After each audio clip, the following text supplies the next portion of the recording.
Hello everyone and welcome to the Athena Games stream, and it's our regular flight night, but we've got a change in roster tonight. For a start, it's your usual commentator in the booth here, Elliot Baker, alongside my dear friend David Lincoln. Hello Dave, welcome to the show. Evening everyone. We've got a change up in what we're showing tonight, haven't we? Yes, even though this is a Wednesday night where you may expect to find X-Wing, for a change we're running Attack Wing. Yeah. A slight change, but it's still got a wing in it. Yes, it's something which I've wanted to do for a long time, and they're running scenario tonight. So they're running the. Let me check on the scenario what that is. Very professional here on the stream. I believe it's the Balance of Terror event. So essentially, there's no obstacles. It's a straight 130-point conflict against each other. However, when in range 1 to 2, you may guess the maneuver of your ship if you get your opponent's ship by spending a mission token. If you do that and you guess the right maneuver, you get 10 extra points, I believe is what it is. There's a handshake. There's a handshake. So here we are with the two lists. We have a mainly independent fleet on the left-hand side here with the Herodian warship, the Krenan weapon ship, and the Kumari, which is the only named ship in this list. And on the right-hand side, a mainly Federation fleet, in fact, all Federation fleet, the USS Enterprise D, the USS Thunderchild, and the Robinson Jem'Hadar attack ship, which is a stolen Jem'Hadar attack ship being piloted by a Federation crew. And it is a Federation ship, even though it is a Jem'Hadar ship usually, and the generic is a Jem'Hadar ship. It actually appeared in Deep Space Nine as one of the shows. And you're kind of new to this whole thing, aren't you, David? Yeah, for me, Star Trek as a sort of overall is not something I normally get my eyes into, but with this still being a sort of like Starship-based game and stuff like that, I sort of drew a bit of my interest. I've actually had a look at this before with Elliot fairly recently. Let's there see we how go. this goes. First move is straight off. The Robinson, which is captained by Christopher Pike, is making a 3 bank there. Obviously trying to get into the engagement zone. Briggs with an unusual setup, setting side on rather than directly towards, rather than Adam, who's basically going directly towards Briggs at this point. You've got to wonder what's in Briggs's mindset. Yeah, that is true. But, you never know. Something may come up that surprises us all. We've had enough surprises with X-Wing on our flight nights or the regionals that were here a few months back now. And that's why we want to kind of broadcast this, because it is really the same game. There's some differences. I like to compare X-Wing and Attack Wing to choosing strawberry or chocolate ice cream. It's the same thing, but it's a different flavour, and that's what I like about it. So here we go. I'm going to quickly run through the lists here, because you probably don't know what the lists are. I know nothing. Fair enough. Well, Adam's running the Kumari, which the Kumari's ability is you may perform an evade or scan action while there's an auxiliary power token beside your ship. Auxiliary power is like stress in this game. And that's captained by Khan Singh, who is a pilot skill 7, and he actually... You may use upgrades without paying a faction penalty. Up to 3 of the upgrades you purchase for the ship cost exactly 4 points and are placed face down beside your ship card. Each upgrade remains face down until you decide to use it, then it turns face up and for the rest of the game. The printed cost on these upgrade cards cannot be greater than 6 points. So he basically makes things a bit more cheaper. So is that... Sorry, just to... That's Khan Singh, who's on the Kumari. So I have actually... switch things around here. So, the Kumari. I need to actually make some changes here. So, Constantine's on the Kumari, and Kara is on the. This is why you make sure you're well prepared for this, folks. Because if you're me and you're not prepared, then you're screwed. Well, to be fair, as for people who don't know, Elliot has designed the whole overlay for Attack Wing, as he did with X-Wing. Yeah. And there's the cloaking device just going off right there, so we're getting a ship cloaking. Cloak works very differently to an X-Wing in this. Essentially, the defender gets 4 extra defense dice, but must decloak if they attack. They also disable their shields to do this. So there's a risk that if you have your shields disabled and you get attacked, they'll basically ignore the shields. And that means anyway with like criticals, that's just going to go straight through, and there's no resistance. There's no resistance to that. That resistance is futile, as the Borg would say, I believe. So yeah, Consing is on the Kumari. So there we go. And he has on board him Seti Eel, which is a very nasty talent upgrade card. During the combat phase, you may discard this card, target a ship with a range 1 to 3, and it has various effects. You can basically force your opponent to miss an attack, basically, which is very nasty. We'll go over that when it occurs. Montgomery Scott, crew member. Action, disable 2 of your shields in order to gain +2 attack dice this round, or repair 1 shield and reduce your total attack dice by 2 this round. So that's kind of a risk against reward. So that's going to take him down to potentially one attack dice, but we know of a ship within X-Wing that has 1 as a primary weapon, being the Hawk 290, and that doesn't fare too badly with only 1 attack dice, especially as it's regenning. Yeah, it's something to keep the shields back, which is the key thing. There's also plasma torpedoes. Attack, target lock. Spend your target lock and disable this card for this attack. You may reroll all your blank results 1 time. You may fire this weapon from your forward or rear firing arcs, and that's a range 1 to 2 attack 4 dice weapon. So it's just give it a bit of bolster to the Kimari. If it's at long range, it can still fire with 4 dice. Yeah. And finally, speaking of firing, all power to phasers. It's a weapon upgrade. When attacking with your primary weapon during the roll attack dice step, you may discard this card to gain +2 attack dice. If you do this, you must disable all of your remaining shields. Hopefully it doesn't work as setting all phases to stun. Well, we'll see. And here's another bank 2 from the Robinson. Again, they're going for a joust here, it seems. I'm not sure whether it's a good idea, but it's really all they can do at this stage, because it makes them predictable, and you've got to wonder, they're going to be guessing maneuvers, and that could get some bonus points in either of their pockets at this point. The Hirogen, it has Car, and Car is a very nice captain upgrade, or captain I should say. He's skill 8. When attacking, to the modifier attack dice step, you may reroll any one of your attack dice twice. In addition, if your captain's skill is greater than the target's ship skill number, during the roll attack dice step, gain +1 attack dice.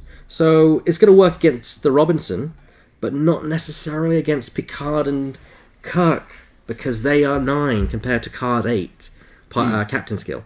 And the Kimari is now moved into range. It's going to target lock the Thunderchild, it seems. Wise choice. Kirk is very... Kirk with Mr. Spock and T'Pol is very effective. We'll get to Mr. Spock in a minute. But we'll have to find out whether that was a logical thinking he had behind that. Anyway, the Hirogen warship has Kenneth Delby. Action, disable this card to repair 1 damage to your hull or shields, or action, discard this card to repair up to 2 damage to your hull or shields. So yet again, you can either disable to get 1 heal 1, or you can discard to heal 2. But remember, if you disable, you can undisable it later and use it again and again. So there's the immediate effect that has a larger effect, but you lose damage. And there's a target lock from the Krenim weapon ship onto the Robinson there. The Robinson is a very maneuverable ship with 2 agility. It's not really powerful with 3 attack dice, but compare it to this game. However, if you may notice by X-Wing standards, the attack dice are much higher and the defense dice are much lower than most ships. Yeah, so really actually the Robinson and the Thunderchild are rolling up like X-Wings really. They've got 3 attack dice and 2 evade. There's the Hirogen warship going up there, getting to a jousting area with the Robinson. It can do a come about, which is what a K-turn is in this game. There's a range 3 target lock there. The Hirogen warship also has sensor network. During the planning phase, after all ships have chosen their maneuvers, you may disable this card to target 1 ship anywhere in the play area. Look at that ship's maneuver dial, and then choose your maneuver. The target ship cannot change its maneuver after you have looked at it. This upgrade may only be purchased for Hirogen ship. So there you go, playing to the strength of the match, where you can get points for guessing your ship's ability. Have upgrades which can have you look at their dial. Simple as that. It'd be like having intelligence agents on it as a crew card in X-Wing. Yeah. Plasma torpedoes on the Hirogen ship. We saw that on the Kimari as well. Yeah. What else we got here? So we got the Krenim weapon ship. The Krenim weapon ship is a powerful thing. It's generic, so it doesn't have an ability itself, but Anorax does. He may disable any 1 upgrade to reroll a dice. Simple as that. He got power distribution grid. During the activation phase, before you move in, discard this card, disregard your chosen maneuver, and perform 1 of the turn right or turn left maneuvers on your maneuver dial instead. So a bit of changing maneuvers there. Cloaking device, it basically allows him to cloak if he disables the card. Chronoton torpedoes, they ignore shields. There are 5 attack dice, range 2 to 3 attack. You must spend your target lock, but they ignore shields. So that's going to be really powerful against ships like the Enterprise there and the Thunderchild. We are about to get into combat turn here. it will start with either Picard in the Enterprise or Kirk in the Thunderchild, and then move down to either Kar or Anorak in their respective ships, then down to Khan, and then Christopher Pike. Yeah, this is the thing that we noticed on the setup is the difference in pilot skills. You've got the higher pilot skills from Matt Briggs, but you've got the larger range. Okay, here we go. So the Enterprise is attacking or declaring the Kumari as an attack, and here's where Seti Eel comes into play. This is the nasty card I was talking about. So, during the planet combat phase, you may discard this card, target a ship with range 1 to 3. When it's that ship's turn to attack, and it's forced the ship to either 1. Attack any ship of your choice in its firing arc and within range, if possible. 2. Not perform its attack and disable its captain, or perform its attack as normal and discard the captain. The target ship must choose one of these options. So Briggs has the option of those 3, but they're not good options. He can either lose Picard and make the attack, not attack at all, and disable the captain, which basically means he's inactive until you undisable him, or allow Adam to choose who he targets. However, if I was the Enterprise, he's disabling Picard. I'd say that's the wise choice. I don't know how, because the Enterprise's ability is it may make a 360 attack with 3 dice. So I'm not sure. That's with Picard, isn't it? Yeah. Well, with anything, that's the Enterprise's ability. So this is actually the ship that we played on the tabletop day when I played. Yes, the thing about X-wing is that X-wing, the ship and the pilot are tied together and have a combined ability. And there's the attack roll. It looks like we got a hit and a couple of battle station results. That's 1 hit and that's it. 1 battle station result, no battle station to spend, so that's 1 damage onto the Kumari's ship. Yeah, and for those who don't know, battleships in this is equivalent to a focus result. Yeah, so there's a shield gone on the Kumari, or the Hirogen, I should say. So that's the opening salvo. It's looking good so far for Briggs. He's got a shield down on the Hirogen warship. But how far can it go? That's the question. Yeah. That was Kirk to the Kumari. Oh, my mistake. I put it on the wrong ship. So yeah, that was Kirk onto the Kumari because Picard couldn't attack. There is the quite absurd amount of dice that Carr is about to roll. I believe that's Carr. He's got 2 elite talents. There we go. Carr is attacking... oh no, yes it is Carr. Carr is attacking the Robinson. So look at those dice. That's 5 attack dice. And of course that's because... It's 5 dice, not even at range band 1 either. Yeah, that's because Carr is higher than Christopher Pike's skill of 6, meaning he gets an extra attack dice in there. He also can reroll 1 result. So this could be damaging. He's got the target lock as well, don't forget. Yeah. The Robinson does have the advantage that it has an evade token next to it. So it can evade 1 damage, but when you got 5 dice coming at it... Yeah, but if it were to completely go wrong, and there's 4 hits to go through, and there's a couple of crits in there, that could be nearly fatal before even Pike gets to fire back. Yeah, I mean, that could be damaging.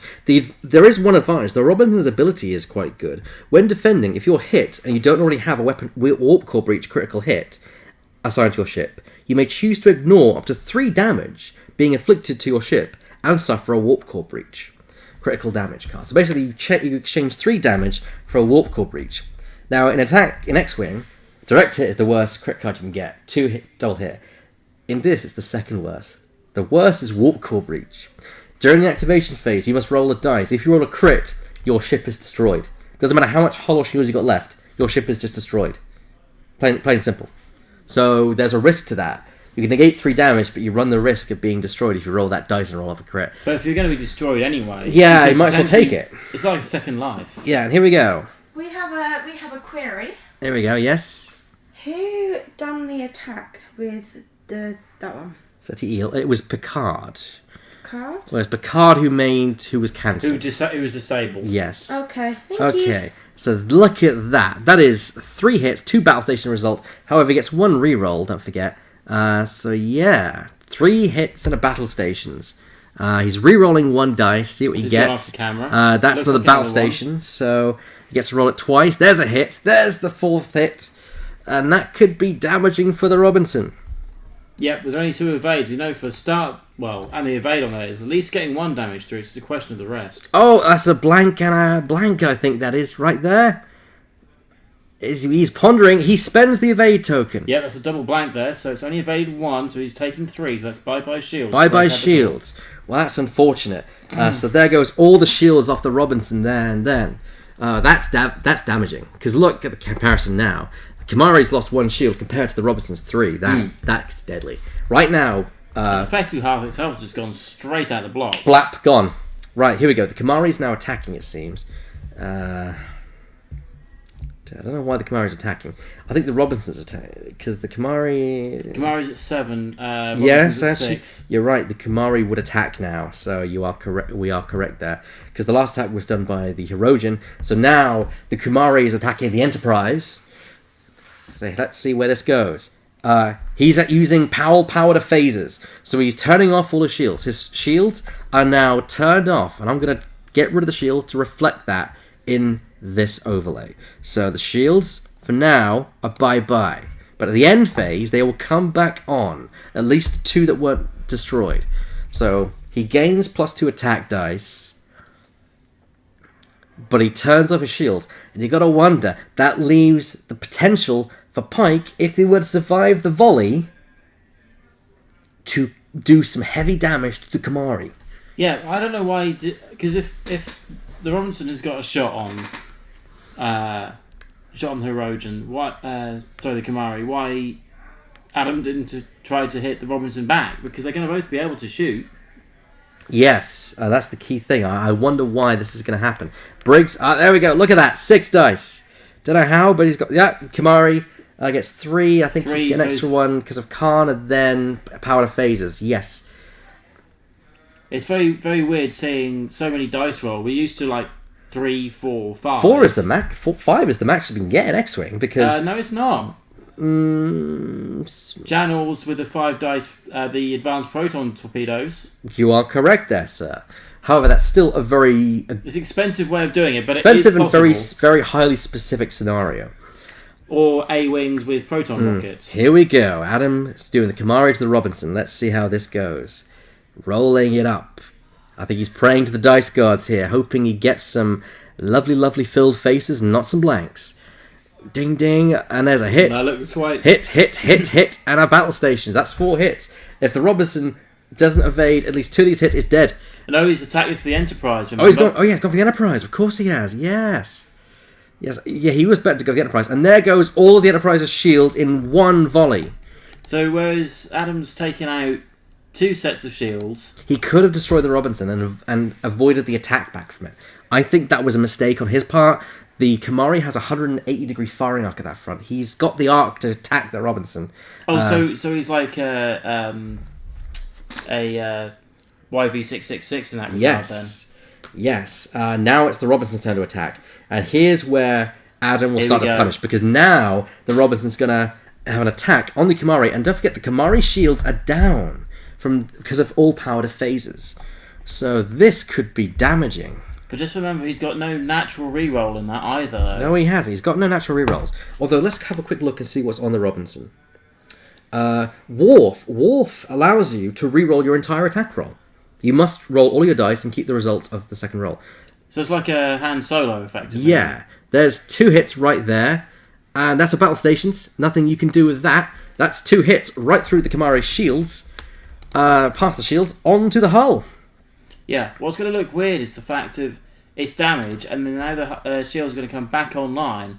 So it's going to look like, it may look like it's a misdo on the overlay, but that is the way it is. It's disabling the shields Indeed. To get stuff through. Speaking of, it's now the end phase, so boom, shields go back online. Shields regenerated. So let's carry on with the Robinson. So Christopher Pike's ability, he simply makes all crew 1 point cheaper. So crew upgrades are very cheap on that. And seeing it's got 4 crew slots, that's handy. So that's effectively saves 4 points straight out the door. Yeah, 4 if points. If you fully max it. Yeah, Yes, and he has. He's fully maxed. That's 4 points he's saving on all his crew. He's got Red Squad as an action. Basically, before the game, he gets to choose any number of tokens equal to the crew upgrades he has, put them on his card, and during the activation phase, before performing your action, you may remove one token from the top of this card and place it beside your ship. So it's 3 actions, essentially. That's nice. I like that. That is nice. And, of course, it counters with the fact that you have so many crew. So there you go. So you got 4. So you've got a choice of 4. So he's potentially got 4 turns of where you can place Get double actions actions. down. Yeah. Beverly Crusher, he's got on there as well. If one of your other crew is supposed to be disabled for any reason, you may discard this. You may disable this card instead, or discard it. You may discard this card instead. So Beverly, basically, you can do her instead of another crew upgrade. So bye Beverly. You're taking this one for the team. Taking this one for the team. And Andy Simmons, after completing your ship's maneuver, before declaring your action for the round, you may discard this card to target a ship within range 1 to 3 of your ship and look at that ship's chosen maneuver dial. So with Beverly, he can now look at 2 ships' dials every one round and one another. He gets points based on what he guesses there. So there is some tactics involved in there. Yeah, I must admit there is some nice little tactics there. It's going to be interesting to see how all these tactics play out. But we'll see. It's interesting to have like the bonus points in the background there as well. It's like it's not like in X-Wing where you lose points and that's what you get at the end. It's the extra points that may pull you back. If you play to the scenario, you can get at least some points back. The final upgrade is Noyota Uhura. Discard Uhura immediately before your move in order to change your maneuver this round. So hang on, just look at this. Adam has now looked at his dial. Oh, he's looked at the dial, so he knows where the Robinson's going. However, I'll point out that the Robinson can change its maneuver. How can it do that? As Uhura, you may discard Uhura to immediately change your maneuver. So I think at that point it's going to be quite obvious what's going to happen here. Mr. Briggs is knowing what Adam's going to do, and he's going to change the dial for potluck. Yeah. So this happens now before he does it, and then he's revealing. Oh, he's guessed the right maneuver, so I guess Briggs is letting it go. That looked like it was a come about to me. So yes, it's a 3 come about. So he's going to get. So he's going to let him do that because that was his main original attack plan, I'm presuming. Yeah, and actually, I think the ability that the Erosion warship used to do that restricts a ship from changing its maneuver. So there is that addendum to it as well. Okay. Right. The next ship on the list, he's using Simmons. So Andy Simmons. So he's actually guessing a ship maneuver himself. But he's discarding Beverly instead of Simmons. There we go. Bye-bye, Beverly. Bye-bye, Beverly. And he's seeing to see what the Erosion's going to do. Okay, so he's looking at the Erosion's dial. He's probably going to guess whatever the Erosion is doing. So he gets the points as well. Which I'll point out. We need to note down the points for our people who got them. So let me just check here for. Yeah. So if you notice, obviously in the overlays, and just right next to the points, you've got a bonus points marker. Adam's got initiative because he's at 129, rather than the full maximum of 130, which Mr. Briggs has rolled up to. And that's 10 points to Adam and 10 points to Briggs, because they both guessed correctly in those instances, because there was no way they could guess wrong, essentially. That's brilliant, I love it. It's cheeky. You can't get wrong. You can't be wrong when you do that. It's cheeky, but it works. It's cheeky, but it works. That's the whole point, building to the scenario. And there's also another point to note there. If it ain't broke, don't fix it. And if in doubt, throw out Beverly. Right. So the next one on the list is the USS Thunderchild. That's a lovely ship. Each time you defend, if you take no damage from an attack, you may immediately roll 1 attack dice. A hit or crit result damages the attacking ship. So it's like a, haha, I see you, I reflect that damage back onto you now. Providing you don't do don't do it. Right, here we go. So the Herosian is now moving, and looks like it is performing a 3 come about by a guess. Alright, here we go. So he has to do the Kamari first because it's a pilot skill 7. It's also worth noting the Thunderchild has cheat death. Ooh. Oh, the Kumari's guessing what the Enterprise is going to do. What's the Kumari going to guess for the Enterprise? Okay, so the Enterprise has got cheat death, not the Thunderchild. On the overlay. You're right, those two are the wrong way around. He's guessing a 2 bank to the left, which direction is still important on this. So,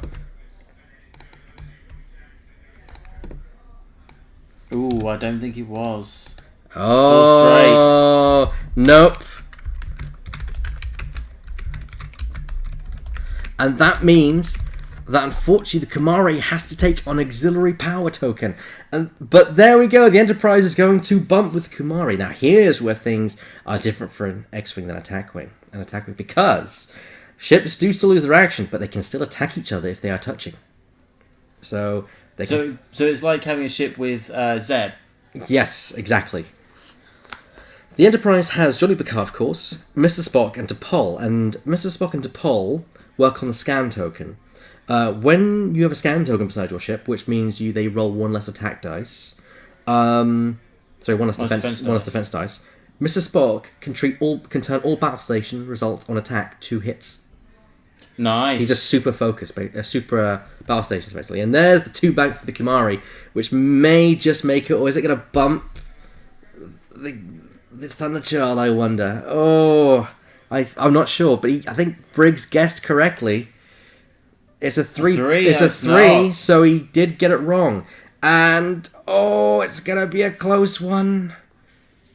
Well, the advantage is with these ships, they can fire backwards if they've got an upgrade on it. If they have the right upgrades, they can fire back. So, that's one thing. Oh, that was so close. That's millimeters, if that. I wonder whether the Thunderchild is going to do a come about to try and catch the Kumari in its flank. I don't think the Kumari will be doing any fancy tricks this turn and turning its shields off. But it is performing a battle stations, so it's hoping to get something for attack or defense this round. The Thunderchild has cheat death, so it can actually come back to life, amazingly. Hikaru Sulu, which can increase its agility by 2 every round as for an action, and Dorsal Phasor Array, which basically makes it 360 attack. Nice. I always like my turrets, but... There's a 2-turn from the Krenim time ship. It is not the named one. It's not the Kenaya. The Kenaya Prime is actually a really good named ship in this game. You roll 3 attack. For an action, you roll 3 defense dice. For every evade result you get an evade token. Not bad for an ability, really. No. Although it's really annoying when you do that and you roll battle stations or blanks. But it's kind of one of those throw the dice moments. If it comes your way, you're happy. If it doesn't, it goes the other way. It's a Lando, in a weird way. Yeah, I can see that. Okay. So the Hirogen, Briggs guessed a 4 forward, and it's doing a 4 forward. So my guess is that Briggs does get the points for that. So Briggs is now ahead on points. I'm going to quickly run through and check on how many points they have, extra bonus points. Make sure we're keeping up with that. Yeah. Yeah. So far, it looks like a pretty even game, with Adam just slightly ahead because he has shields ahead of Briggs. Actually, no, I'd say that Briggs probably is ahead because he's done more hull damage more than anything. Yeah, because if then again, if you look at the shields on the Enterprise is down to just hull now, so... It's one of those things that's going to be a question of, getting the criticals through now that the hull's been exposed. Yeah. But on the other hand, the Kamari's only lost one of its 3 shields, so it's not too badly damaged on its shield side. It's just going to be an issue when it gets through to the hull. Yeah. But yeah, it's an interesting setup to work with here. So we'll just have to see what happens with the Thunderchild here, and to where this is going to be set up and moved to.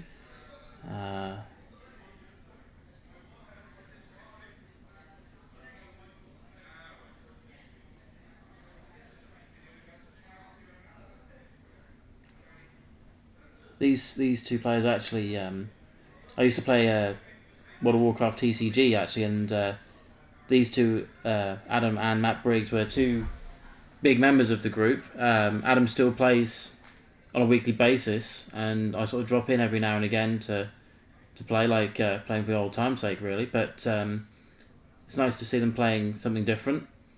Matt Briggs doesn't play any other games, so he doesn't play X-Wing in that regard. But he did at a recent event we had here at Athena win a Force Awakens core set, so he's been purchasing a few little bits and pieces Fortunately for me, he's joining the side of the rebellion, so we'll see how that works. So Briggs actually got the bearing right, but the speed wrong. So he only suffers. He doesn't get the auxiliary power token, but he doesn't get the full points either.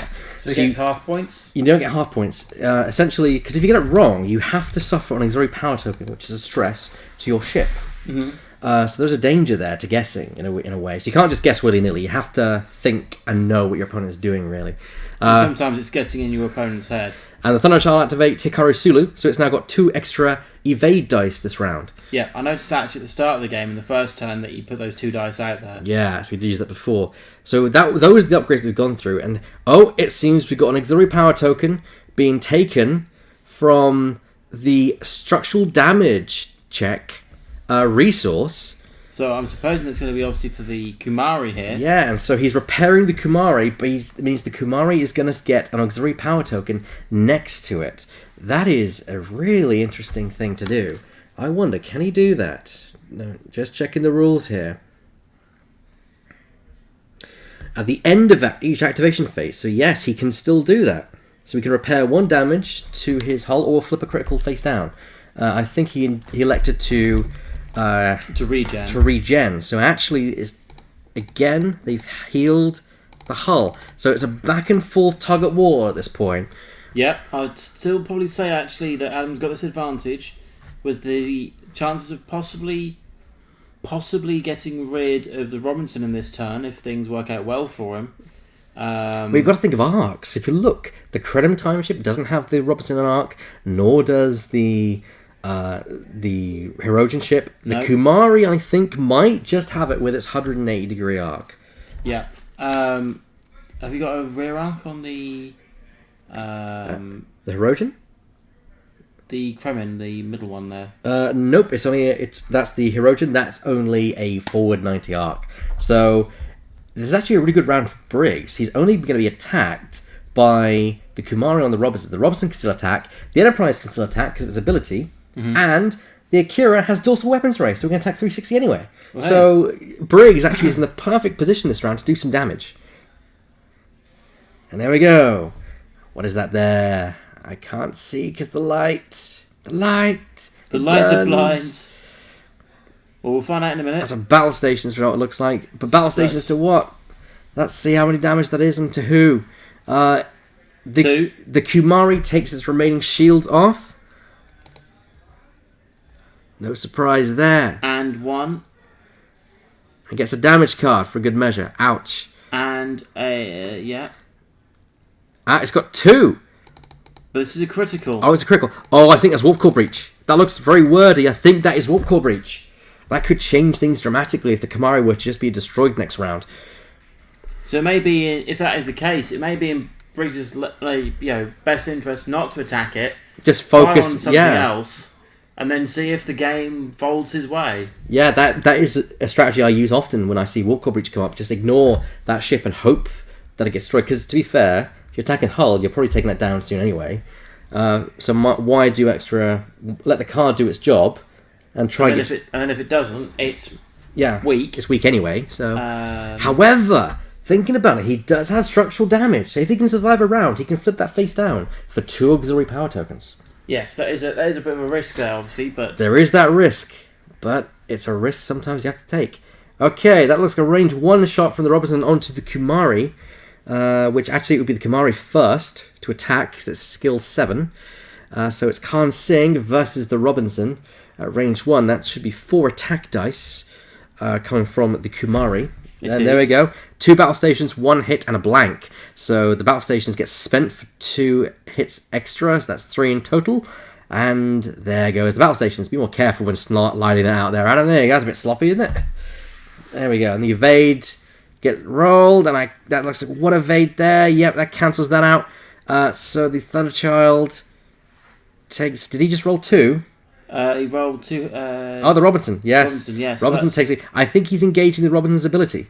Yes, he's negating the 2 damage. For the Warp Core Breach. For the Warp Core Breach. That's... I'm not sure that's a good ability, because he would have been on 1 whole point left. And that is the worst... crit to get. Well, yeah. it's not that. I'm just thinking it's potential trade-off to have 3 hull left. Yeah, I don't know whether exchanging 2 hull for 1 warp core breach is worth it. I honestly don't know. I would have waited for a bigger roll than that, because then if what you can do, that actually if there's a time to use it, it's now really. But we'll see how it progresses. So now, the Enterprise to the Herodian. So here comes Picard. The Enterprise D is using its ability to fire 360 degrees with 3 dice, which is a primary weapon, so it does gain the extra dice for range 1. Briggs didn't roll that, but he might be aware of that. That's 2 hits there on the Herodian. And there's 2 attack defense dice. But they don't look to be doing anything here. No, it's two blanks there. So unfortunately, there go shields.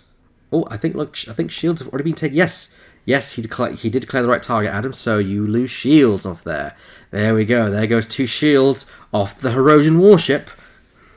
Yeah, it's taking punishment. Yeah, if it wasn't for the warp core breach, that Kamari would have been gone. I can't see a reason why. Yeah, I think Briggs made the right choice, thinking warp core breach could defeat this thing anyway. My best chance is to focus on another ship rather than hopefully warp core breach will do its job. But it's one of those things. It's timing. If it doesn't work, you've kind of... Speaking of warp core breach, here comes the warp core breach roll for the Kamari itself. So, is it going to be an unlucky day? Let's find out. Come on, let's see the dice. That's a hit, but it's a crit where the ship gets destroyed. So the Kumari is still in the battle. At least for now. And now here comes the warp core breach to the Robinson. Will it be so lucky? Lucky. And I think that was a hit, so yes, it's fine. We're fine. The Robinson and the Kumari are still alive. Both ships are warp core breach. It'd be fascinating to see which one goes first. Yeah, I think if it's one of those things, actually, the hit points left on them are exactly the same. So it's not like you've got it on the Thunderchild or the Enterprise. There's quite a lot of, if that was the first damage to be dealt to it, quite a lot of pain to be done if it were to be lost. It's painful when you've got a Borg cube that's like 10 hull points, and the first damage card you get is warp core breach. It's like, oh no. Because then they just ignore you, even though you're a Borg cube. It's kind of one of those things, isn't it? It's like, for example, look, when you're a Borg cube and you have 6 attack dice, people gun for you. You know, that's without a range 1 bonus. At range 1, you're firing 7 attack dice at someone. Yeah, you're going to want to keep very much away. Exactly. Right then, so dials now being placed for the activation phase. We're in the planning phase now, so they're planning their maneuvers. I think we'll see a 3 come about from the Thunderchild, a 3 come about from the Herodian warship in the middle there. The Kumari probably wants to do a green maneuver to get rid of its auxiliary power. The Enterprise is not maneuverable. I'll put that very lightly. That's, in fact, I think that's being kind to the Enterprise, Steve. But it doesn't have a reverse. It can reverse. You are correct. However, Enterprise reversing. Maybe, yeah. The Krenim weapon ship, again, that is quite a bad ship to maneuver. Its turns are red. I can't see it going too far. And I think I see a green maneuver there. It's a 2-bank from the Enterprise.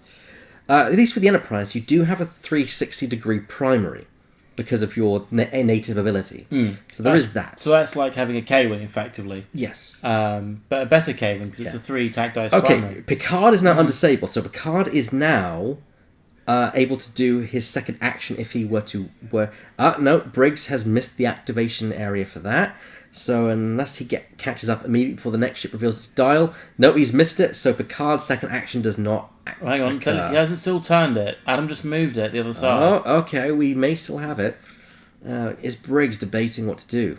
Picard has his own action bar on his card, and he basically gets... Oh, there we go. He's disabling the sensor card to be able to look at a ship in range one at range 1, I believe, and check its dial. It's looking at the Robinson. It's probably not going to be doing a red maneuver, so that kind of limits it. Probably wants to do a green... But then the Robinson, as you said, could change that dial anyway. Yeah, it could. It could, but I think that stops it from... I think the ability stops it from doing that. Yeah, sensor network. Yep, that target ship cannot change its maneuver. So it's locked in. Locked in. In fact, the Hirogen now gets to change its maneuver, which is why the dial's been picked up, and now that's replaced. So now that he knows where that's going, he can plan around it. And As long as he remembers and doesn't set phases to dumb. Yes, indeed. I've made a few dumb maneuvers in this. I still think we're going to see a comeback from there. And a mission token has been spent to guess which ship what he's doing. The current time ship is guessing the same thing. He's guessing the where the Robinson's going. He's guessing a 2-bank because he knows the Robinson's going to do a 2-bank that way.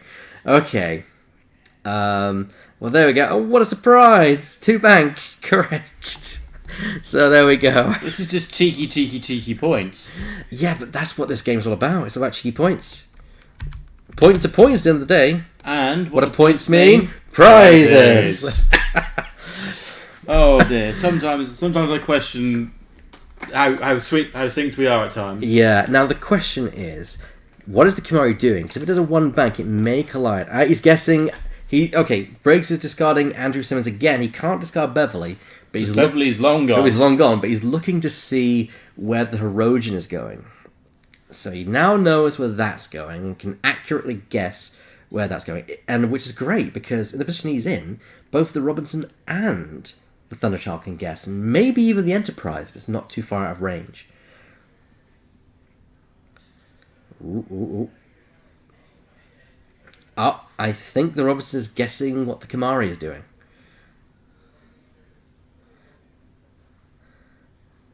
So what do we got going on here? They seem to be debating something there. He's guessing a 2 forward on the Kumari. Not a bad choice, and I think that's exactly what the Kumari is doing. Yeah, that's kind of like a... Yep, he got it. He's happy with that. He got it. So he got an extra 10 points thrown in there. 10 points to Gryffindor. 10 points to Briggs. Alright then, so the Kimari clears exhaust power. Now here's the thing. Is it going to cause the Hirogen to bump into it? Yeah. I would have thought Adam should have planned for that and probably did a manoeuvre to go towards the left. Hopefully he did, but we shall see where it goes. And right now, the Robinson is looking like a turkey on a plate with a load of hungry people right around it. Yeah. It's Christmas dinner time, boys. It kind of looks like a chicken if you look at it as well. It's kind of got the wings. It does, yeah, no, I can see that. I know it's a bug, but it's, with the kind of wings, The only advantage I can see for the Robinson here is if the Enterprise and the Thunderchild get a shot on the Kimari, that could be killed, so it could remove one target. Oh, Montgomery Scott is coming into play. He's using the secondary part of the ability, so I believe he's lowering his attack dice to heal a shield. Because you can discard it to do. There we go. He's healing a shield on the Kumari. So that's going to make it a little bit more difficult to get rid of, which is exactly what Adam wants to do right here. He wants to get those shields back. And that's the thing. Briggs has to keep the punishment coming, otherwise that's exactly what Adam will do. He'll keep on regenning shields, and he'll get back up to the point where he's untouched again. And Briggs doesn't want that. Briggs needs to keep pounding upon the ships. Yeah. A 2-turn from the Krenim weapon ship. I believe that's a red maneuver for that ship as well. And it looks white according to the dial. Maybe you're right. I could be wrong. It is cloaked, don't forget. So it rolls, in addition to its 1 defense dice, it rolls 4 extra. So that's 5 total defense dice. However, we all know how lovely defense dice can be. And there's a scan token. Not sure how well that scan token is going to work out for anyone. It does mean the Enterprise will not roll for defense if it is attacked. So there is an advantage there. That's something I looked at earlier, actually, with the ability to scan, lowering that evade. It's kind of like, especially if it's target locked. It's kind of like, now you're going to take all the punishment I'm going to throw at you. Well, with Spock, it's even better because then you can use it like a focus. You don't even use it. You just have the focus effect without even spending the token. So and there's a come about from the Hirogen. So that has got the Robinson arc. And I imagine the Robinson's probably going to die this round. It's not in a great position. It can't attack anything. It's going to be attacked by 2 ships most likely here. I think even I think it's game over for the Robinson. But we never know. We never know. Stranger things have happened, and we've seen that. We have seen strange things occur. It's all down to where the Thunderchild is going to go next.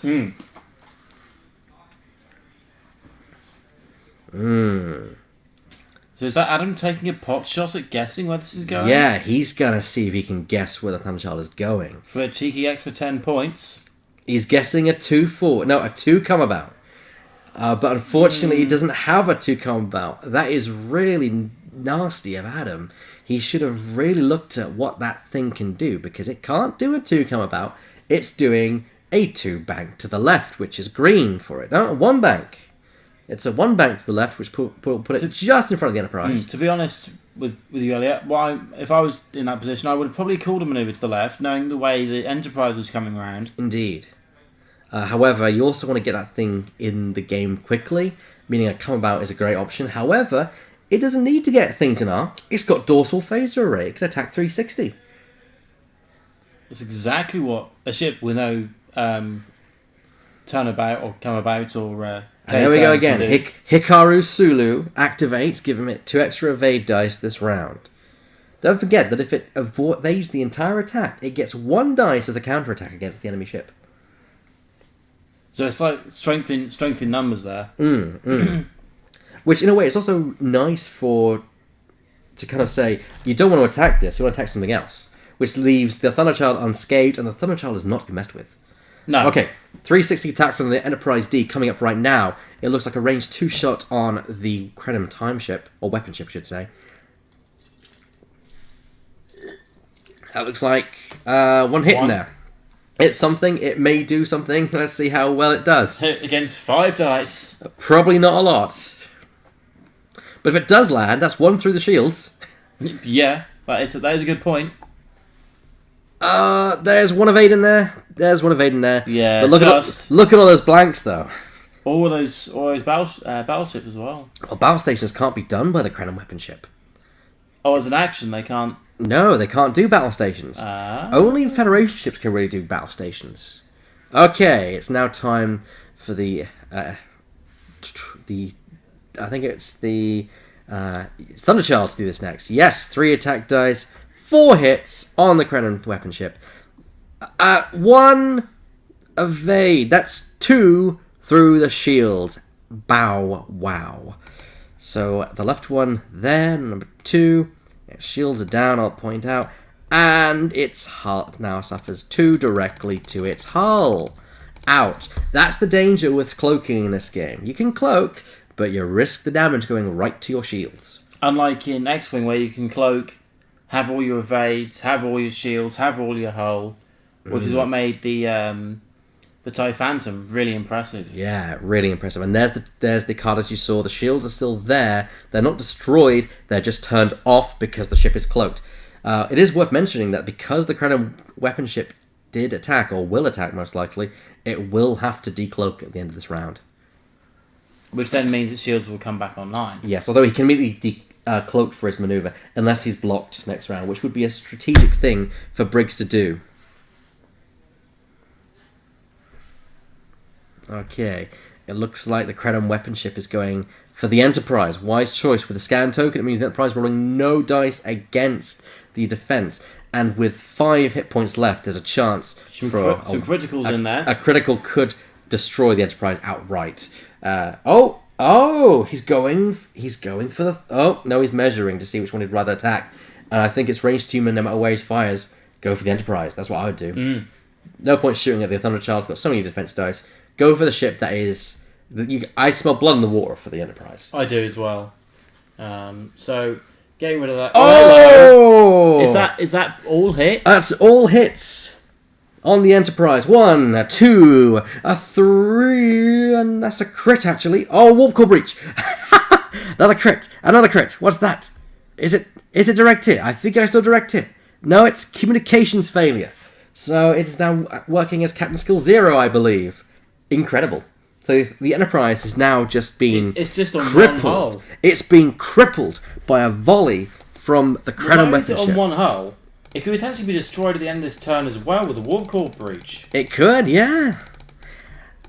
Yeah, however, we've all realised the pink elephant in the room is that Thunderchild, which is untouched. Yes. Untouched through the entire game, I'll point out. So far. So far. Well, the reckoning has come. It's time for the Robinson to probably die a noble death.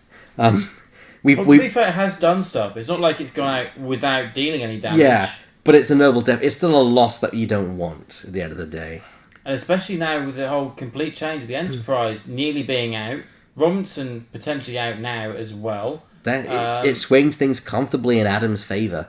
Yeah. He's engaging plasma torpedoes. He's disabling plasma torpedoes to fire at the Robinson. Now, plasma torpedoes allow a re-roll on your blank results. So he would be better if he had a focus, or not focus, and battle stations token. However, he does get that extra chance of hitting. However, if he rolls battle stations, he can't re-roll those. Those are not blank results. So it's kind of, well, it's roughly the same sort of weighted dice in terms of... So there's 2 battle station results on there? Yes, exactly the same as the X-Wing dice. Although one of my favourite resources to play is the counterattack resource, which is a dice you exchange in for your evades, and it's got a hit on one of the faces. Oh. So instead of doing an attack, well, you do your defense, but one of the event results may come up a hit, so your opponent gets damaged. Oops. Okay, so he adds another die in because Kara is higher than the Robinson. That counts for all ships, so he's rolling 5 dice at this torpedo thing. shot. Yeah, it's incredible. And that is much higher than the Hirogen ship. Well, actually, it's only 1 higher, I believe. Yeah, 1. Look at that. Battle stations and 2 hits. Well, to be fair, that is the 2 hits that Adam requires. Yeah, And it's there. Car does get 2 rerolls, and there's a 3rd hit. So there's the Robinson destroyed and gone. I kind of saw that coming. It does mean the Kumari now does not have a shot this round. Actually, the Kumari already shot. No, that was the Kumari. No. The Kumari does not get a shot because it is the next one down. So it does miss its attack. I probably would have seen if you could get a range 3 shot. Why does the Kumari miss its shot? Because it doesn't have arc or anything else. Ah, of course, yeah. So if it was me, I would have gone for the Kremen against something else. Yeah, a long shot at the Enterprise D would have killed it, possibly. Yeah, I think that is a second missed opportunity there from Adam. If that stage of the game, all he's got, because the Kumari, Briggs has got left rolling around is the Thunderchild. The Kumari had 3 against 1. Odds numbers will start to show. The Kumari had a range 1 shot on the Robinson. All he had to do was 3 hits, and it was game over. So, yeah, I think it would have been better to try for the long range snipe on the Enterprise, kill that, and potentially kill the Robinson as well. Yeah, get 2 ships done rather than 1.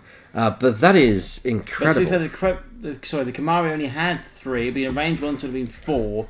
Against 2 evade dice. Well, here comes the Kumari potentially being destroyed because of warp core breach. That's a hit. It's not a crit. Oh no, it's a crit. It is a crit. So it's destroyed. It's gone. Oh. The double whammy of and just like that, it's gone. But remember, we've got the Enterprise to worry about now as well, I believe. Yeah, that is true. So this could be the Enterprise gone as well.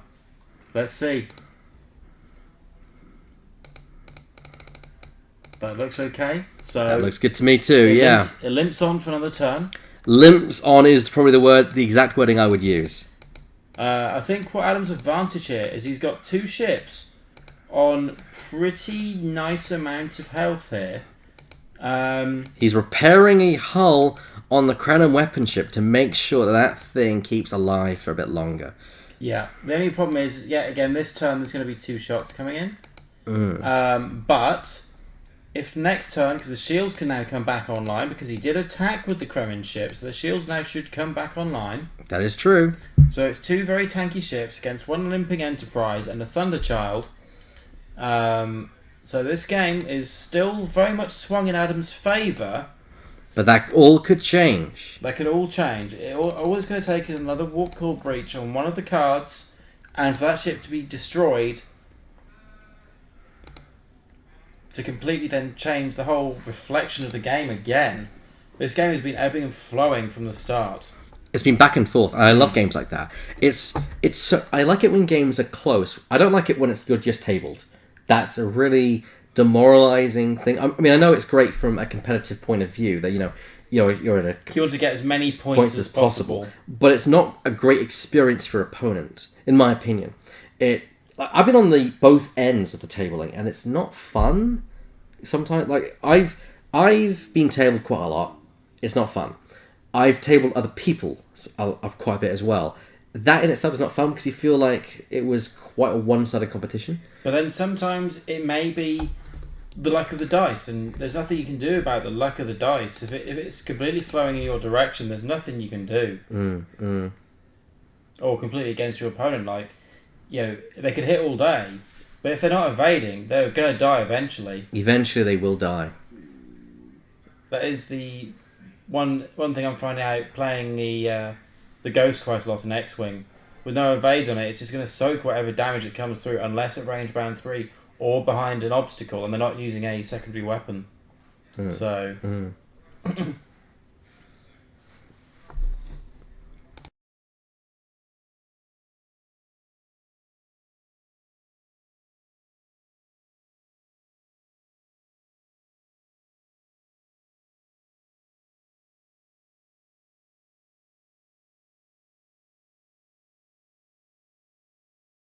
So yeah, there's damage card just there on the Enterprise. So it's got pilot skill 0. So I think it goes first. Yep. For all the activation. So here we go, and that's going to be damaging because, as you can see, it's got to clear the Thunderchild wherever it's going. So it's going to have to be a quite speedy manoeuvre. Yeah, it's going to be at least a 2 bank, I would have thought there, or even a 3 forward. I doubt a 2 forward would pass it. I would say a 3 forward. Yeah, or a 2 bank. I'll definitely say if you're going straight, definitely a 3 is the order of the day on that one. Or I might throw caution to the wind and do a 3 turn. It's red on the Enterprise D, but if it gets you away from the arc of the ship, here we go. It's doing a 2 reverse. It's a 2 reverse. The Enterprise is reversing. There we go. It's reversing. All. There we go.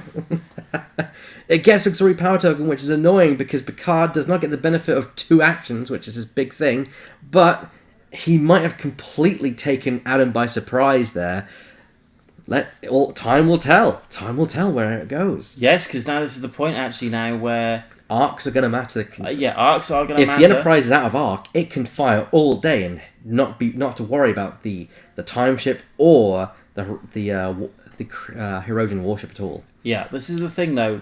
With 1 damage left, is this where Adam goes for the Thunderchild and hope that the warp core breach kills it? That is really close arc-wise, I think. It looks from where I can see it looks good. I think it's in, which is unfortunate, but it is what it is. But like we said, we will see what happens. But all it takes is to be 1 millimeter in arc and a... That's it. That's all it takes at the end of the day. We will see. 1 degree off. And here comes Kenneth Delby. He's disabling Kenneth Delby to heal 1 hull on the... So it's shields, not hull. Oh, shields. He's healing a shield on the Herodian. Okay, this is very much a regen list from Adam. Yeah. And we're seeing that key being displayed here. I must admit, when I had a little look at both their lists before they got started, because as I said earlier, I'm not very much au fait with the whole attack wing. I had a look at it, and I've noticed most of Adam's cards were all about the regen, whether it was on the hull or whether it was on shields. And I know from X-Wing, being able to regain shields and hull is helpful for you, but at the same time potentially demoralising for your opponent. Doing all that hard work for nothing. Yes, I can see that as well. There's a 1 bank from the weapon ship, which means that the Herodian needs to get that hit on the Enterprise, otherwise the Enterprise will survive. But yet again, it's the warp core drive as well. The warp drive as well. Well, that won't happen until next time. Okay, the action there is to undisable the cloaking device, so it can cloak next round. But for this round, it is decloaked and vulnerable. This is the time when the Thunderchild needs to come in and swinging. But on the other hand, though, yes, it is disabled, but it's still disabling its disable token effectively. Yes. But it's got a lot of hull and shields to chew through. It ain't gonna do it in 1 turn. You'll be surprised. It ain't gonna kill it in 1 turn. You'll be surprised. The Thunderchild is a very versatile ship. It's the torpedo carrier of the Star Trek universe. And there's Hikaru Sulu, again giving another couple of evade dice for the evade. Very good card, that. very underused, I think, in a lot of circumstances. Yeah. I like that. I would probably prefer that more on, for example, the Enterprise, because then you could team both of them together, then go battle stations, and then cover quite a lot But the of whole evading. thing is making... Oh, that's 3 hits right there immediately from the Krenim...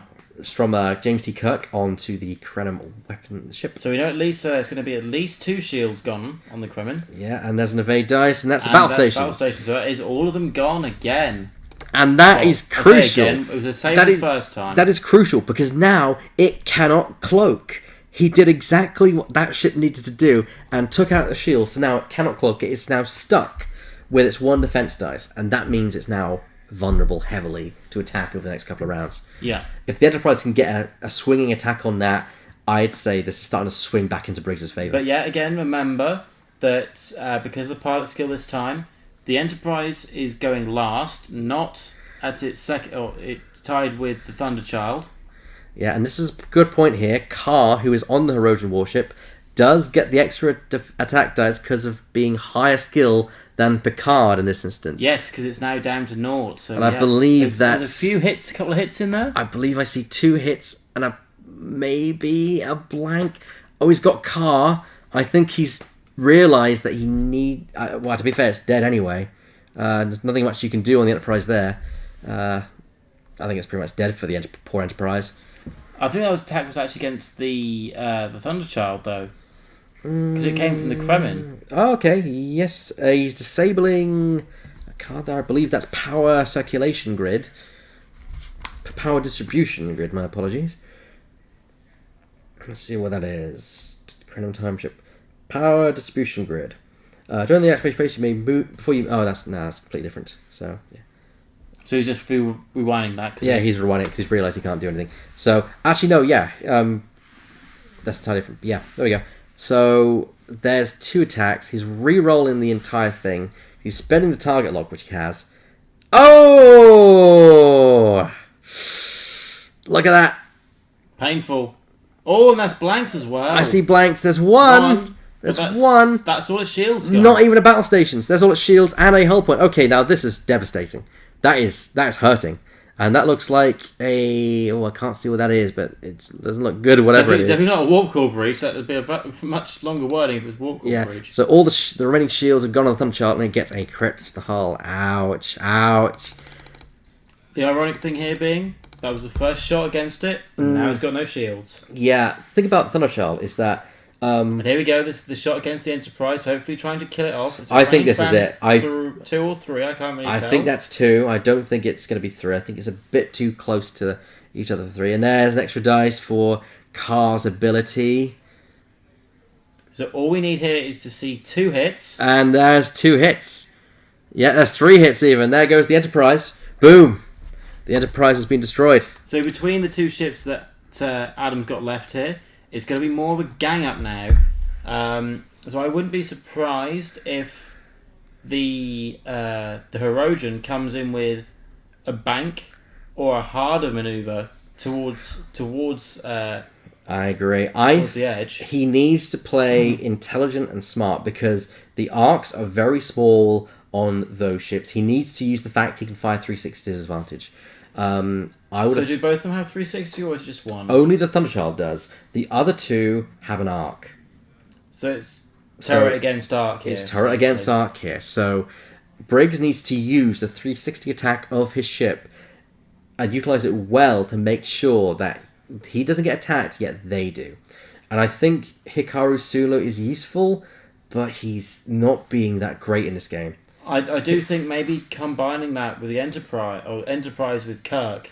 Yes, I think having... Picard. I think having Picard would have been better because then you have an action economy. You have your normal action, and then you use your ship action. You use your normal action to activate Sulu. Yep. And then you use Picard's action to do whatever you need, whether it's evade, battle stations, or a scan, and whatever it is you need to give yourself quality on your attack or your defense. Yeah. For me, I would probably say. And there you go. There's the hull healed on the Krenim weapon ship entirely now. So, the state of the game is the Thunderchild's down to 4. The Herodian's only lost 1. The Kremen is still at full hull now. As of now, yes. So there's going to be a huge amount of arc dodging that Mr. Briggs needs to do here. Otherwise, it's toast. Yeah, I think I see a 5 forward there from the Herodian. No, it's a 2-turn. Oh, hello. Hopefully that isn't just a little love tap that Adam's Now, this is where Uhura will come into play, I think. Because he... Actually, no, he can't... No, Uhura was on the Robinson, so unfortunately he cannot change his maneuver. It was declared it was a bump. So it loses action. Not that he would have his action anyway. But Briggs now needs to use that to get out of the arc of that ship. Yeah. Now the question is, where's the poor Herodian ship going? There's the one bank. So it's keeping his arcs wide. Good choice. I think a 2-turn from the Akira, or the Thunderchild here would be beneficial to it. It's going to get attacked by the Herodian. That can't be helped, but at least the Kremen weapon ship can be mitigated somewhat. Yeah, and then obviously for me, the shot that Briggs needs to do here would be against the Kremen. Knowing that if it can't attack, then it gets potentially a chunk of its... No, I think you want to focus on the Herodian. Focus on the more maneuverable ship. The Kremen is a tank. That thing turns very... Oh, no!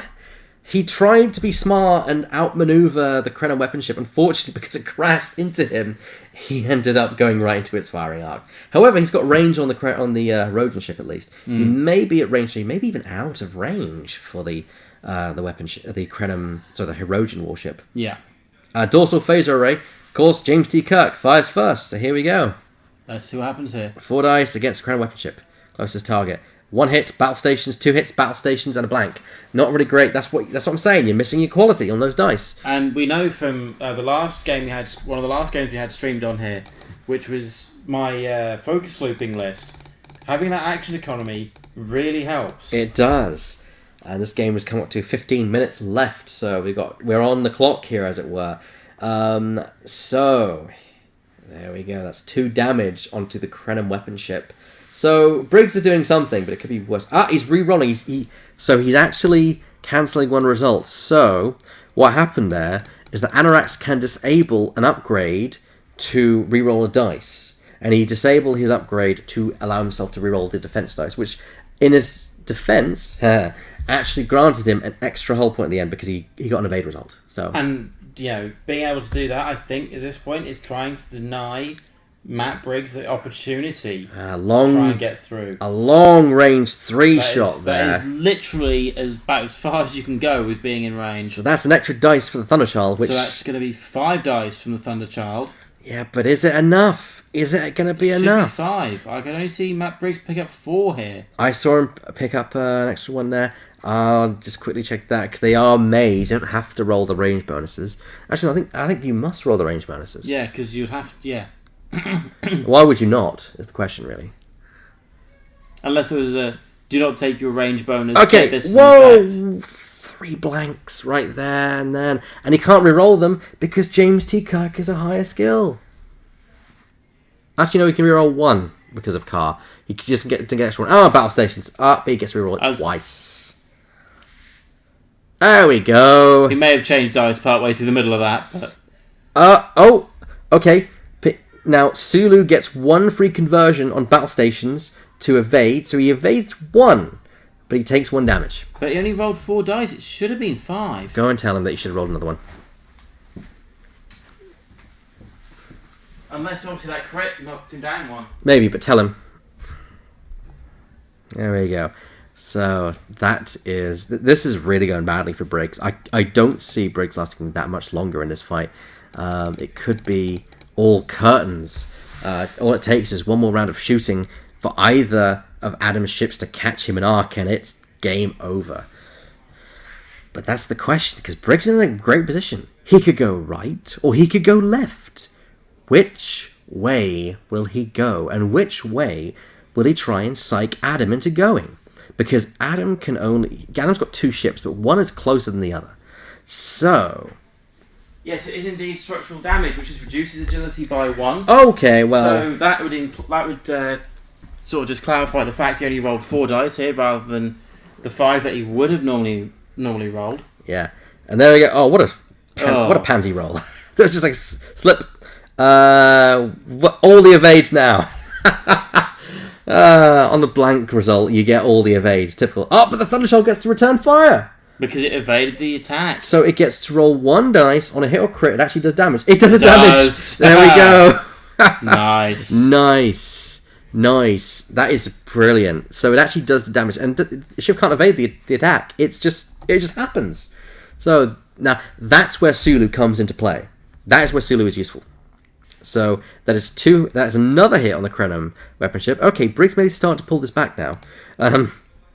Slowly, but at what cost? Yeah, I think it's too little too late. If he takes 1 damage each round, but gets to fire back, by the time he gets anywhere near effective, it's 3 turns. It'll be gone. And of course, there's damage control team or structural damage team taking an auxiliary power token to heal 1 crit, 1 hit damage. So, what a surprise! What a surprise! He has only got 1 of those left though, so once it's spent, it's gone, and that can't happen. But on the other hand, that's like the chances here. I reckon if I was Adam, I'd probably want to do, I don't know, maybe a straight or bank maneuver with the Kremen.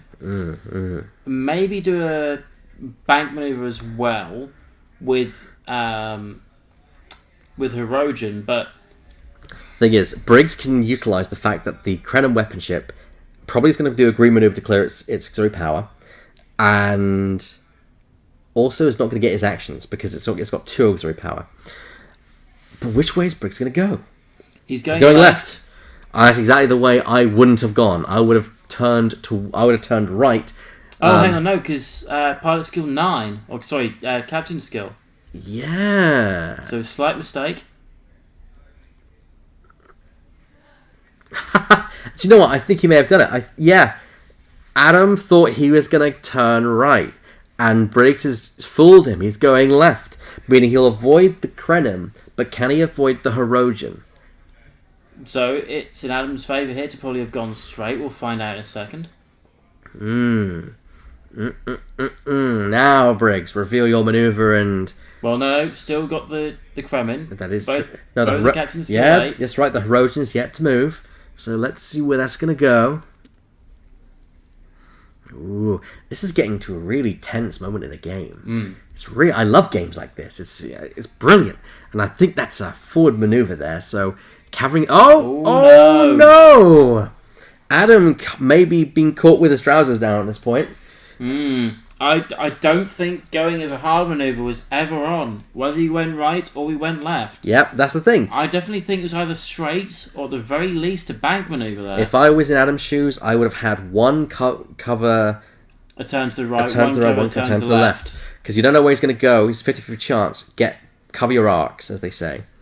And there's Briggs revealing the 2 left. Now, if he's at range 3, the dorsal phaser cannot work. But I think that might be range 2. Because that's the thing, there is a range restriction on the 360. Well, there's definitely a range 2 shot on... Why are you doing Hikaru Sulu? No one can shoot at you. See, that's the thing. No one can shoot at him, so why is he doing Hikaru Sulu? Maybe when you get yourself into some repetition, you it's hard to break. Yeah, unless there's a shot we can't see there. But look, there's one hit. The target lock there would have been brilliant, the better. And I think that's an evade option. Yes, it is. Just move the dice so there. Unfortunately, no result. And that's a round which Briggs needed to do damage on. That could have gone a lot better for him. Yeah, the advantages at measuring Briggs has got here. No, there's no arc there. No arc there. The only advantage that Mr. Briggs has got is that the angles that Adam will have to do, if he just does 2, effectively 2 hard maneuvers, he's going to outmaneuver the Kremen. Not really, because the Krenim does have a 2-turn white, and a ship cannot escape its own firing arc. So he would still just be caught in. He wants to get distance here. So I'd say for 3 bank, if he can do it. If it got a 4 bank, which you can do in this game, that would be brilliant.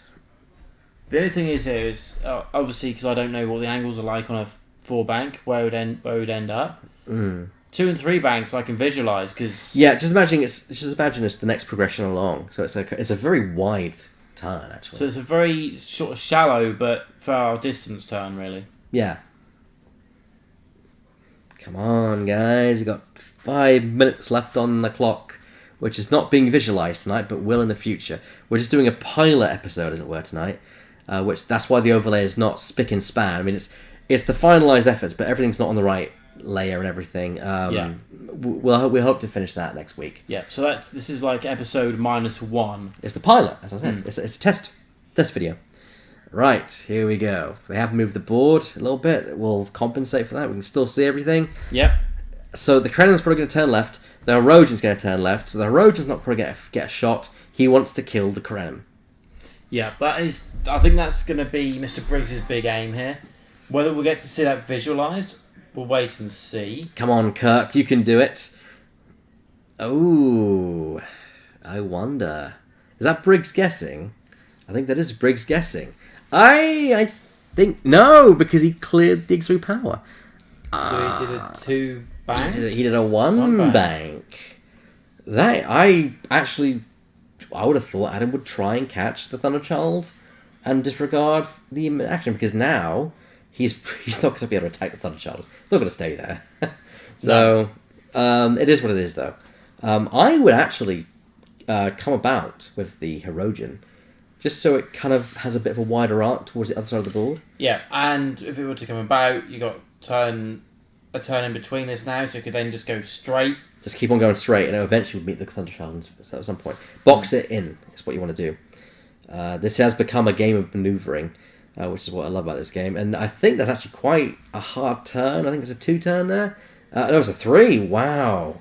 It's very manoeuvrable, that is. Yeah, with that 3 turn, it's just caught him around the corner. Yeah, I don't think... Too hard. I don't think it can escape. It's going to be... Does it have a front 180? Is that the one that... No, it was the... Thunderchild, silver.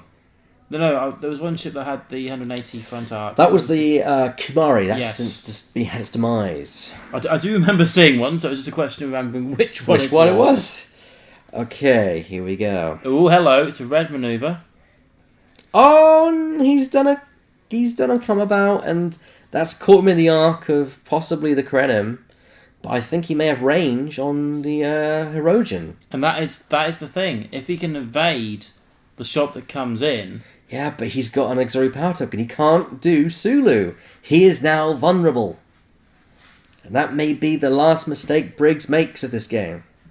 But like I said before, greater things have happened. It's a range 3 shot, so Briggs has an extra dice at least. So does the Krenim. One hit. One. And that's been the story. And if you could just call the game here... Because they know what's going to happen. There's an evade. Double evade. Yeah, there we go. Double evade. And the Krenim is probably going to attack back and utterly decimate the poor Thunderchild. Because don't forget, they have target locks on the Thunderchild. So they have quality. So, yeah, here we go. Is that with an arc line? It must be, if they're declaring it. If it's not, then it's a legal act. I look at it, there I we don't go. think it is. Oh, he might just squeeze this one by.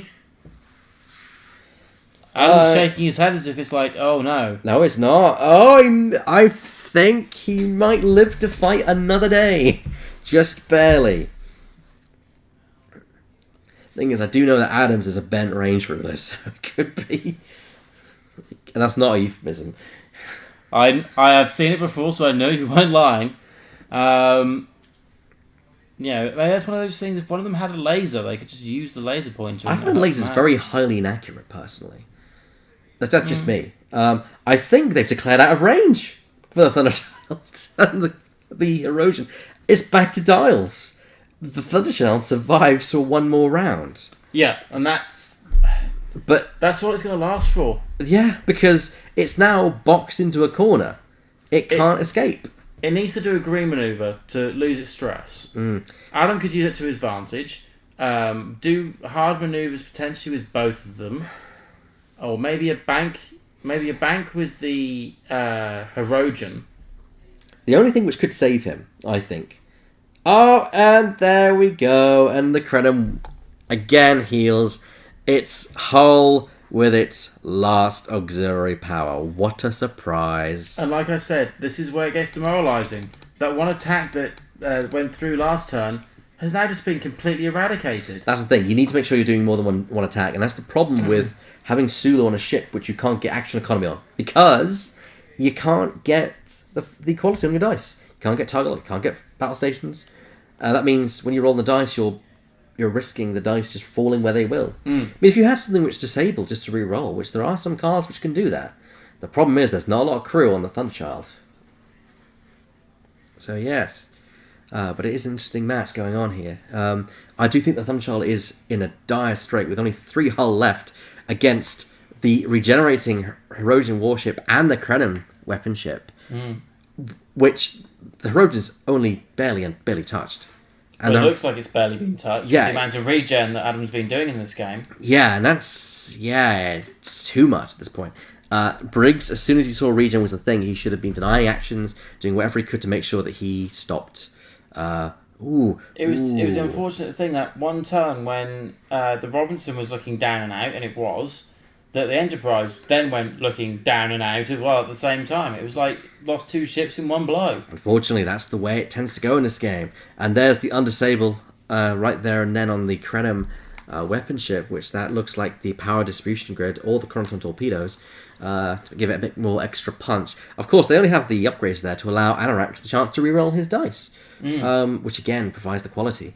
I think a 3 forward to get it past the weapon ship and then gun for the Herodian.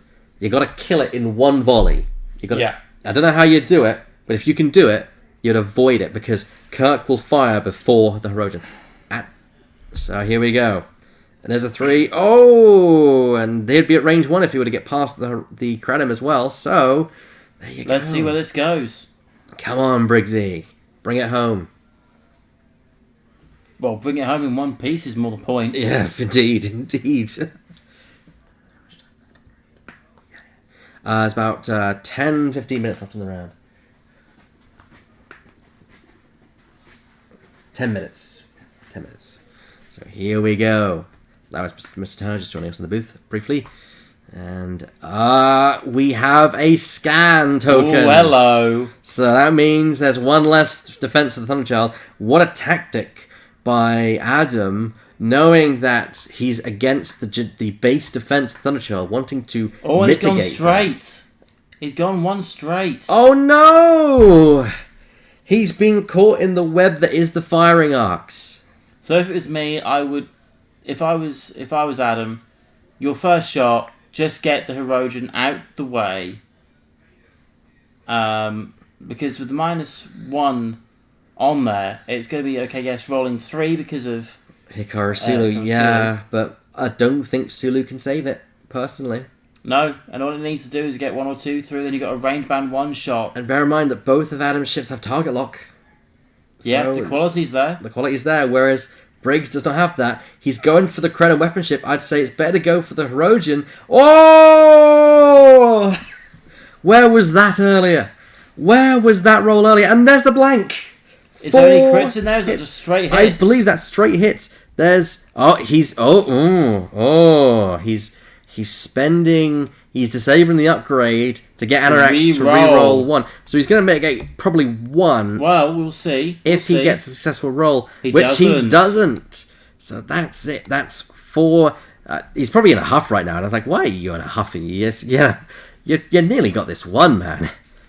But it's the end of the game. It's like this should have been done by now. But it's the thing. This is where the regen. Too little, too late. All that damage gets put on there. Yeah. If only one of them was weapons disabled, you can't attack this round, it would have been in Briggs' favour to attack. Well, hang on a minute. Here's an idea. Yes?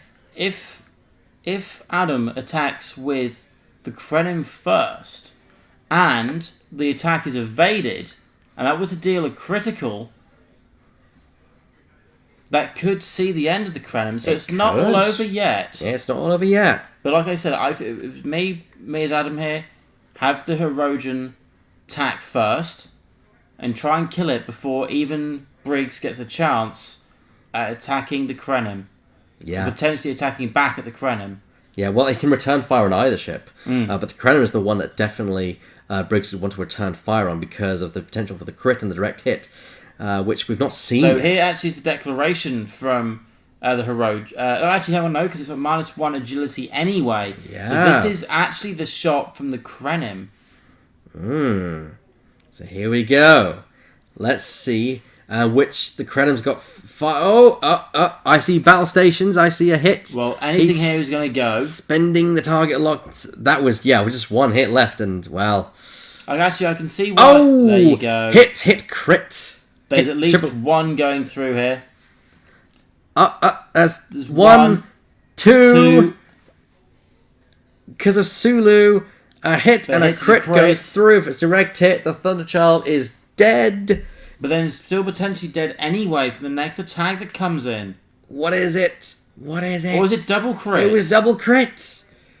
Is that it? Is that it? No! It's alive! It's alive! But I can actually see now, thinking about it, why Briggs decided to play Hikaru Sulu again, because it then gave him some evade dice against this last attack.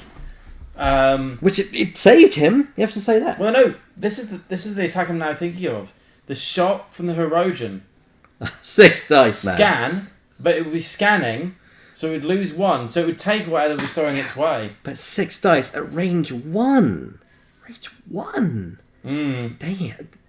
How's it getting all those dice? Range. I know you get one for range 1, but I believe it's high. Oh, no, because the Thunderchild has now been reduced to 0, I think. So it's one of those crits. Oh no, that's it. Oh yeah, that's all. That's 3. That's all she wrote. That's more than Briggs can evade. He's spending the target lock anyway. Just for extra whapam. Wapam. Let's see how it goes. And 3, 2, 1. That's all she wrote. That is really all she wrote, and there's no invades in that either. Well, he had a battle station you could convert to an evade, but what's the point? 2, 3, 4, 5. There's a crit and another and crit on 6. top of it. There we go. That's a well and truly dead Thunderchild. Dead Thunderchild. Fortunately, though, for Mr. Briggs, However, cheat death. He survives. survives. Oh, He survives. come back He to comes full back. health? He comes back on 1 hull point left, and he turns down all his critical damage cards. Oh. I know. 3 minutes. Tell them they got 3 minutes. So make this the last round. Make the last round. I can't believe that we missed. We How missed did we the miss cheat that? death. We forgot about the cheat death. Oh, dear. This changes everything because now we know the Hirogen can turn, the Krenim can't, and if Briggs can somehow get distance or get away from where the Hirogen's going to end up. This is the thing, though. Is Mr. Briggs going to ignore both the arcs? Because what you've got to also remember here is that Adam moves first. Yes, and not only that, Briggs attacks first. So he has the chance to kill the Krenim, get points on that, and at least walk away with a modest victory there. Well, a modest kind of semi-win. Well, it's then also going to come down to the points of what's left, I suppose, and then we got the same 20 points from the bonus points accrued during the game. So we'll have to see what happens here. This is a tight finish, I think. It is. It's definitely got me on the edge of my seat. I can tell. I can see you right here. Oh, dear me. Ooh. I forgot how good a card Cheat Death is to keep up your sleeve. And do you know what's worse about that? It's not unique. So if you have a captain that can take 2 elite talents, you can put 2 of them on the same ship. So you could die, come back, die, and then come back again. Or my favourite is Cheat Death and the Needs of the Many. You discard a crew to repair 3 of your shields. So you come back to life. The next maneuver you do your action, you discard a crew and turn 3 shields on. Or repair 3 shields, I should say. That's nice. Yeah. Not only is he cheating death, he's like going regeneration time, please. Yes, it's like second wind. Here we go. You're defenseless because you've not got any unless you're Picard and you've got second action. But there you go. And here we go. So I think Briggs is guessing what the Hirogen is going to do, which is probably going to be a 3K turn.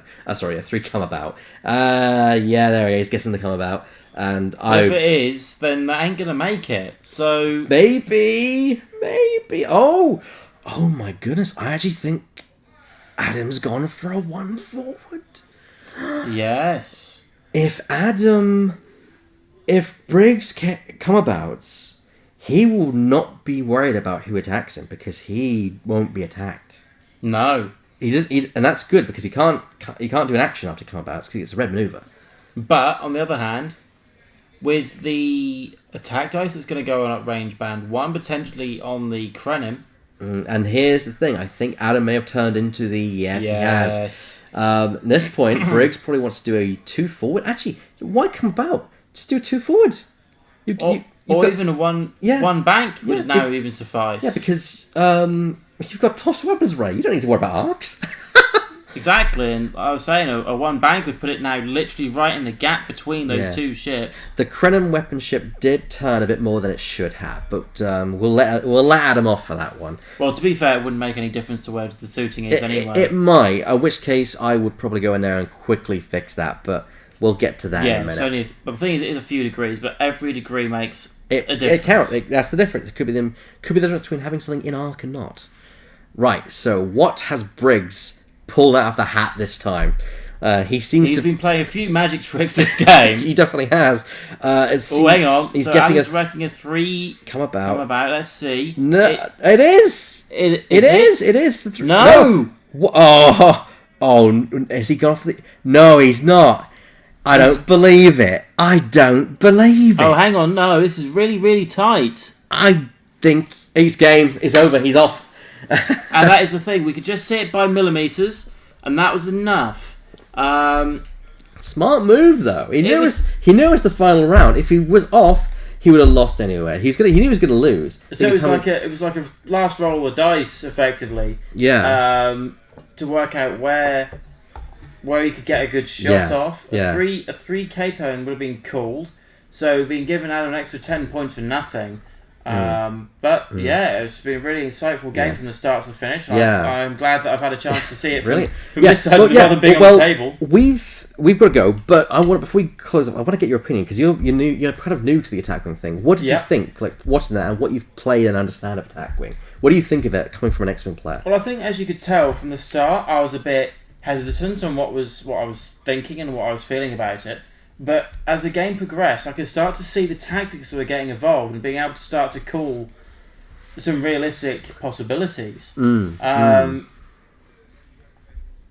think it's one of those things. First impressions isn't normally the best impression to give. Yeah. From what I can understand, I think both of them have 30 points all in that one as well. They've got 20, but I think they've earned points there. That wouldn't matter in this stage. Who got the most points? Who got the most points out of the bonus points? Bonus points. We both got 2 each. 20 points each for bonus points. But Adam with the win, so that would put Adam on top for this game. Yeah. Congratulations, everyone. We've got to run, but we'll see you another time. I would like to mention Matt Briggs did make me work for that one. He did make you work. Well and truly It was an impressive match for us to watch.